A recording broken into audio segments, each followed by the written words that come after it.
So do you bake cakes for your kids? Or do you buy them? First of all, do you bake them or buy the birthday cake? I'm not trying to one up anybody here, but I think there's only one time we bought a cake for one of my kids, and she was already an adult. Okay, she was an adult. I think it was, and you guys can quote me if I'm wrong. Wasn't it the one for the oldest? And it was yellow with some cherries on it all over. But yeah, I loved decorating my kids' birthday cakes and doing invitations. I loved it. I've done so many, and I have to say, good job, girl. Good job. Pat on the back. Some of them were just amazingly stellar. I just impressed myself, which is always fun. But yeah, I mean, I can't even tell you, like the little ducky cake for my middle son, the Curious George cake, or the cowboy cake for my oldest son, let me see, what did I do for my oldest daughter? Did some really crazy ones for her. Oh, we did Alice in Wonderland with the teacups. It was a stackable cake, kid you not. And then my other daughter, we did so many fun ones. We had one, was it a fairy cake? Or did she get a fairy? And there were all these different colored roses on top. It was a tier cake. Or her the vampire show, the little teeny bopper one. They're gonna laugh at me because I didn't watch it. I didn't read the books. What was it called? I'll remember and I'll put it in here. But she had one of those cakes. It was the checkerboard with the chess, the queen or king. I mean, it was just, yeah, it was stellar. Oh, the minion cake. I always felt like my youngest got shafted. We did an awesome Teenage Mutant Ninja Turtle cake for his. I just loved. It's like, pick a theme. I always told them, pick a theme, or give me an idea, and we just ran with it. And they were so much fun to do. Nowadays, I didn't get to do it. Like, I got to do my oldest daughter's this year. That was cool. That was a basket weave with some really cool roses on it. And but my son's, nobody will forget the corn dog cake that I made my oldest when he turned 18. Literally corn dogs all over. Like, not even the cake, that was the cake. They looked like little corn dogs, and then the frosting was orange and yellow for mustard. Oh yeah, so cool. He was so impressed because I know I blew him away on that one. But and so many more I can't even remember. It's just it's been crazy. But yeah, they don't want cake. This year, my boys, it started with my youngest because he was in December and he didn't want cake. He's like, oh, I don't like cake, Mom. It makes me sick. I'm like, what? Like, what? So I'm not sure what's going on with him. But so he got a pan of cream cheese icing pumpkin bars. And he was tickled pink. And I was a little sad. Just because. And then my other two sons' birthdays come around. And do I look presentable? My other son's birthdays come around, and he didn't want a cake. So I made him a homemade New York cheesecake, his favorite, and he loved it. And my other son didn't want cake either. And it's not like we have a lot of cake, you guys. Like, I can make brownies every week and they'd be in heaven. However, he had the chocolate chip cookie brownies. and they turned out stellar. They were soft and moist. And no, I did not do the cookie dough topping. Okay, I'm not a cookie dough fanatic. Like, I gotta eat a bowl of cookie dough. No, that was never me. Never me. So no, these are baked solid through. But, maybe I'll post the link below. They were just that good. I did add a teaspoon of cardamom if you do them. It just adds that zing to bake stuff, you guys. If you didn't watch the cardamom video, go back and watch it. Those rolls were awesome.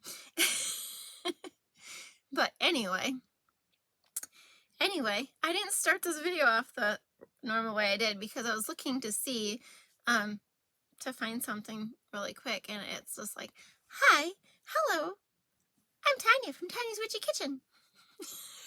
And I was just like, oh my gosh, that's hellacious. Doesn't it annoy you? It's so preppy. But anyway, this is a super short video because today we are doing, I hope nobody really, like, I don't think I could get kicked. So there's this thing called soap forums. Like, sometimes you Google something and you'll be taken to a soap forum where somebody has asked the question and they just, so you go through the 400 responses and you finally find somebody who's like, oh yeah, you get me. Like, we resonate on the same plane. You get me, So the forums will say 15% maximum butters in soap. Okay, cocoa butter, shea butter. Okay, even though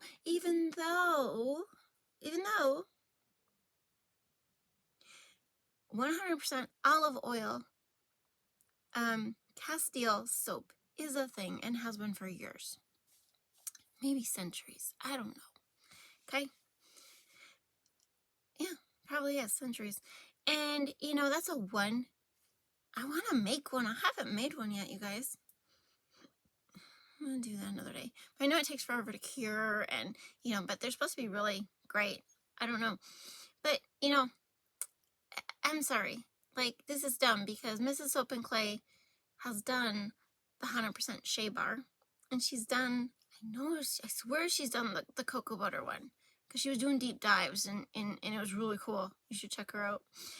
And a lot of the ones I see now are the 100% shea. But here's my thing. My triple butter soap was no great thing. It was 15%. Somebody asked me for the recipe. I'm like, sure, yeah, I'll post it. It's 15% butters, you guys. That's it. The rest is just whatever you throw in there. No big deal. Okay? And I went, why? It's a triple butter soap because it holds 3 butters. Whoop-de-doo. But what if there was a soap with 3 butters and that was almost it?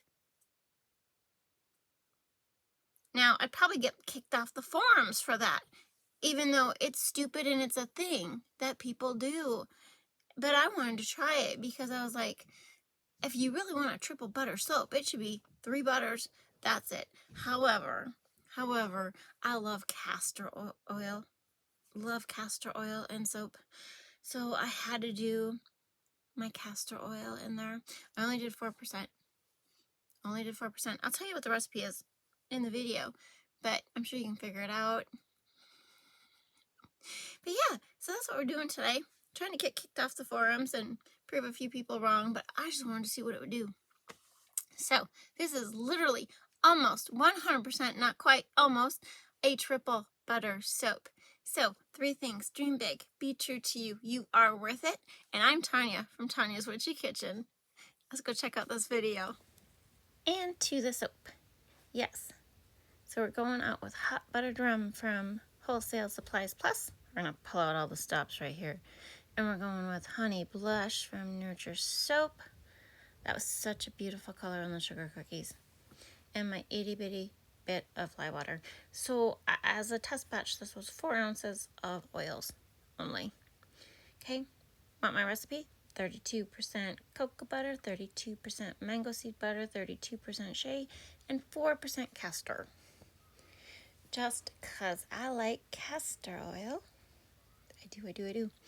Thickened up really quick. But, I figured it. I soaped low. You know, I wasn't going to soap high with this one. Soaped low, because all that palmitic and stearic acid in there is going to help it set up fast. Yes, it is. But it was beautiful, you guys. I liked the texture of it. Does that make sense?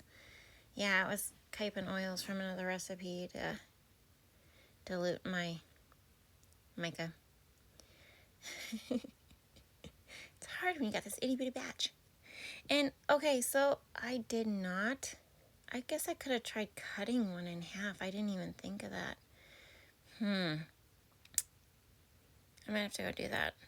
I didn't try to see, like, was it cuttable? You know, how hard was it? I did let it set for a while, but so yeah, depending on what you're doing, I just did a simple bowl swirl.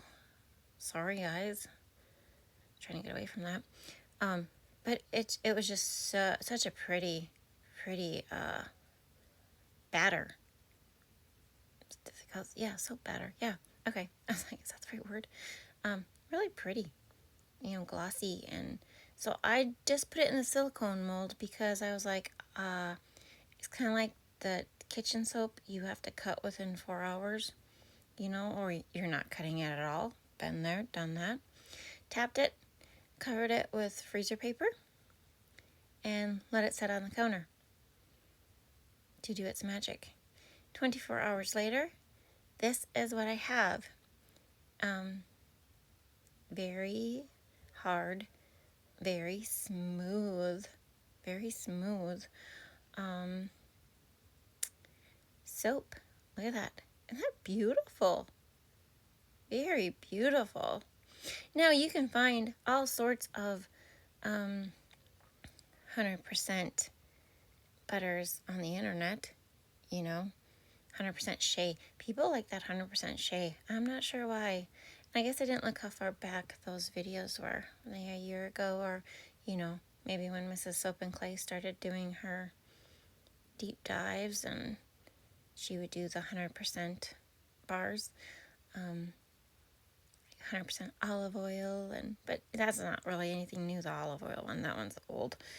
But this is not our water, this is distilled water, because I wanted to show you a lather test right away, okay? Maybe I'll do another one down the road, but I wanted to show you right away. It was really hard to hang on to that little piece of soap. I should have just took the whole bar, but I wasn't sure what I was doing with my 2 bars, so they might go for gifts, they might go for one in my shower, they, you know. But look at that lather. It was creamy lather. It was beautiful lather. It was soft and silky. I only did a 5% super fat with this. Look at that. Look at those bubbles. Beautiful. Okay, there was a little sugar in the lye water. There was. Because, I mean, anything to boost a bubble, right? But look at that. It was gorgeous. Gorgeous. You think I should make some more? Let me know. I think I will. And of course, the fragrance notes for these 2 little itty bitty bars. And there they are. Triple butter soap. Almost 100%. I hope you had a good time. Thank you for dropping by. I'll see you next time. Bye-bye.